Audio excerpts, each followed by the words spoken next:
안녕하세요, 모아중입니다. 6월 치고는 날씨가 많이 습하고 덥죠. 건강 조심하시고요. 오늘은 5월 9일에 업로드했던 썸네일 갑자기 왜 이러는데 영상에서 소개드렸던 2016년식 액시언트 상품화 과정을 소개드릴까 합니다. 시작 전에 미리 말씀을 좀 드리는데, 전차주는 수리도 안 하고 이런 차를 타니, 전차주는 차를 어떻게 관리를 했니, 이거는 개개인의 사정이 좀 있다 보니까 그런 말씀은 좀 지양해 주셨으면 좋겠습니다. 자, 그럼 시작하겠습니다. 지난 영상에서 이 차는 상품화 과정을 영상으로 만들면 10분이 아니고 15분, 20분일 거라고 말씀을 드렸었는데, 제 눈물 없이는 볼 수 없는 상품화 과정 한번 지켜보시죠.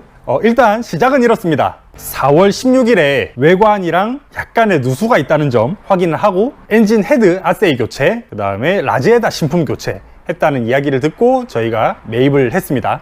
탁송 기사님께서 차를 갖고 내려오셨는데, 말이 약간의 누수지, 탁송 기사님이 내려오시는 길에 휴게소마다 들러가지고 물을 이렇게 보충을 했다고 하십니다. 그래서 그런지 내려왔을 때의 냉각수 상태가 일반적인 핑크색이나 초록색이 아니고 완전히 투명한 맹물 색깔이었습니다. 겨울이 아니라서 정말 다행이죠. 감안을 했던 부분이긴 한데 사실 외관의 상태도 썩 좋지를 못했습니다. 요거는 제가 차차 설명을 드릴게요. 그 뒤로는 제 영상 보셨으면 아시겠지만, 시동 불량으로 인해서 배터리, 세루까지 바꿨고, 결과적으로는 이 두 개의 문제가 아닌 차대하는 접지 문제였죠. 배터리, 세루는 결과적으로 안 나가도 될 돈이 나간 거였습니다. 이렇게 돈 쓰는 거는 머리로 기억을 하는 게 아니고 저는 뼈에 새긴다고 생각을 합니다. 이 차는 제 뼈가 부러질 정도로 새긴 게 많습니다. 일단 시동 문제를 해결하고 공장으로 향했습니다. 제가 운전해서 공장으로 가는 길에 두 가지를 느꼈는데, 첫 번째는 차가 왜 이렇게 안 나가지? 였고, 두 번째는 와, 이거 사고가 날 정도로 브레이크가 많이 밀린다 였습니다. 공장에 도착한 뒤에 일단 브레이크 관련해서 잡아달라고 말씀을 드렸고, 또 외관상의 안 좋은 부분으로는 적재함 스커트가 찢어져 있었고, 안전대도 없었고, 일축 뒤쪽 휀다 커버도 파손이 되어 있었고, 등등 이것저것 할 게 많았습니다. 스커트 새로 만들어서 붙이고, 신품 안전대 다이랑 신품 안전대까지, 여러분 안전대 다이랑 안전대까지 해가지고 양쪽에 얼마인지 아십니까? 100만 원이 넘습니다. 물론 볼보나 이런 수입차보다는 저렴하지만 그래도 안전대에 100만 원 이상 들어갔다는 거는 좀 속쓰리긴 합니다.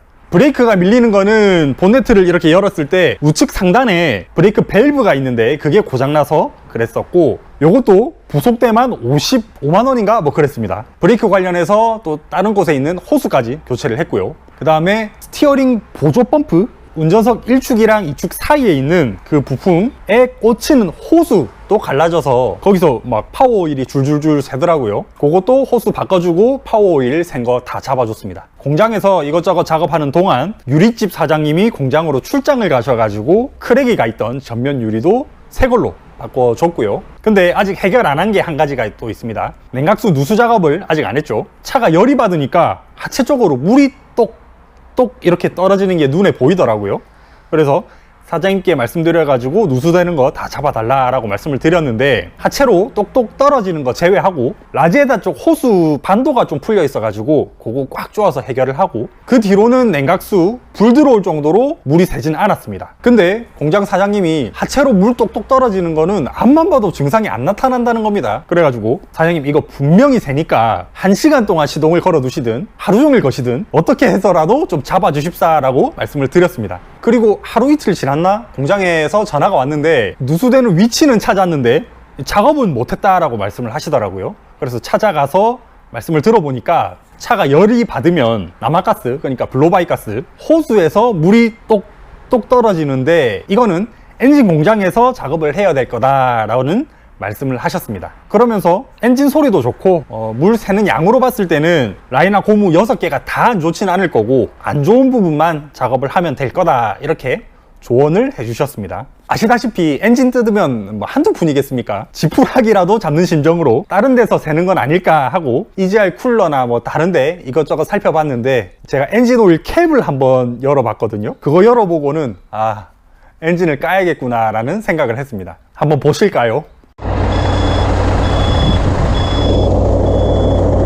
나중에 엔진 공장 사장님이 말씀을 하셨는데, 이렇게 흰 연기가 펑펑 쏟아져 나오는 거는 오일이 타는 게 아니고 습기라고 말씀을 하시더라고요. 자, 일단 엔진 작업해야 되는 건 알았고, 그 전에 계기판에 들어오는 주황색 엔진 경고등하고 DPF 경고등 잡으러 가야겠죠. 바로 DPF 공장으로 향했습니다.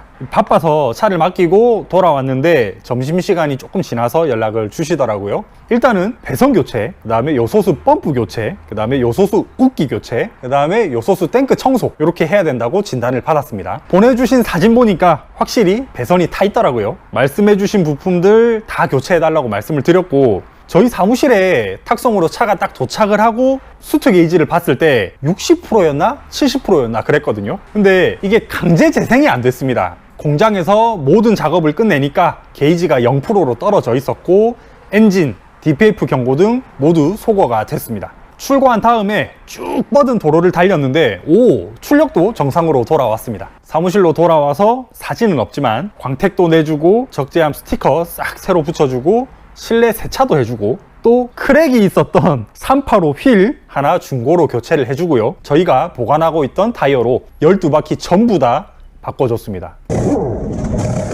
자, 타이어 12바퀴 다 바꾸고 이제 엔진 공장으로 들어간 날이 돼서 차에 딱 탔는데 마침 그날이 비가 오는 날이었거든요. 이 운전석 문짝 쪽에서 물이 이렇게 똑똑 이렇게 떨어지는 겁니다.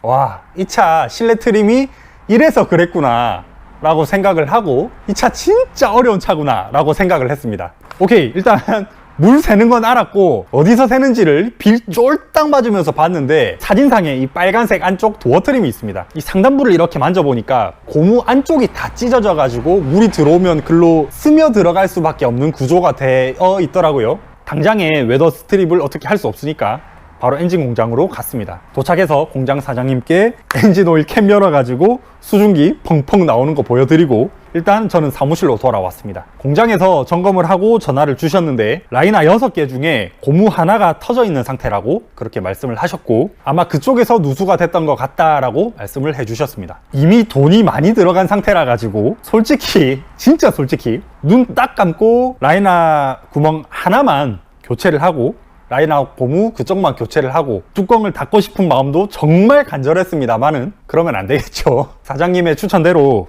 라이나 6개 전체 교체하고 라이나 고무 바꾸고, 피스톤은 스틸이라서 크게 손상되지 않는다고 말씀을 하시더라고요. 그래서 샌딩하고 세척하고 그래서 재사용을 했습니다. 피스톤 링 바꾸고 서머스탯 바꾸고 또 이것저것 좀 바꿔주셨는데 지금 기억이 잘 안 납니다. 어쨌든 누수로 인한 엔진 작업까지 완료를 했습니다. 이제는 열 받고 엔진 오일 뚜껑 캡 열어도 흰 수증기가 안 나더라고요. 돈이 좋죠.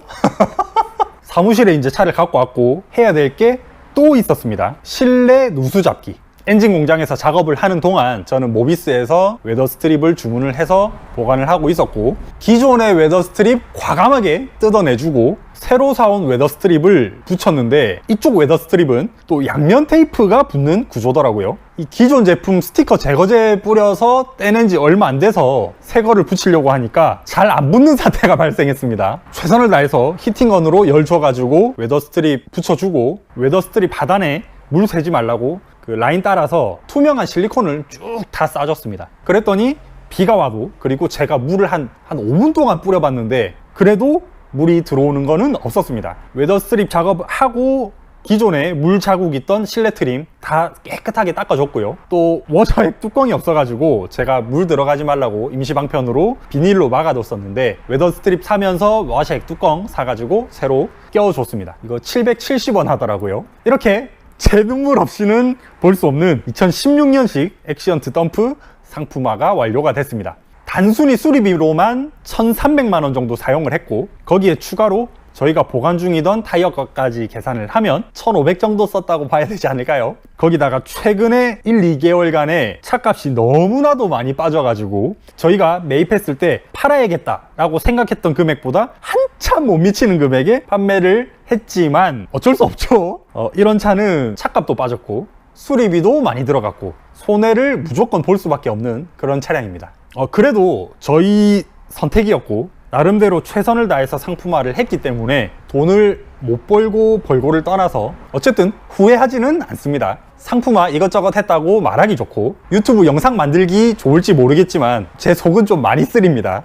이렇게 돈이 많이 들어간 차량이라서 특히 제가 여러분께 말씀드리고 싶은 게 있는데, 기대가 크면 실망이 큰 법이죠. 저희 상품용 차량에 관해서 문의해 주시는 분들이 많으신데 대부분 모아중개에서 사는 차는 고장이 안 날 거다 라고 생각을 가지고 계신 것 같습니다. 근데 솔직하게 그렇지 않습니다. 저희는 적어도 제가 타면서 이상하다고 느낀 부분, 그 다음에 눈에 보이는 부분을 손보는 거라서 이렇게 돈을 들였다고 해서 저희 차량이 완벽하지는 않습니다. 그리고 또 타다 보면 고장이 날 수도 있는 거고요. 저희가 상품화 한 차량이라도 분명히 고장이 납니다. 너무 많은 분들이 요새 큰 기대를 해주셔가지고 혹시라도 큰 기대가 실망으로 이어질까 봐서 제가 노파심에 미리 이렇게 말씀을 좀 드리는 거고, 이번 엑시언트 상품화도 또 재밌게 봐주셨으면 좋겠고 다음에 또 다른 차량으로 인사드리겠습니다. 그러면 오늘도 시청해 주셔서 정말 감사합니다.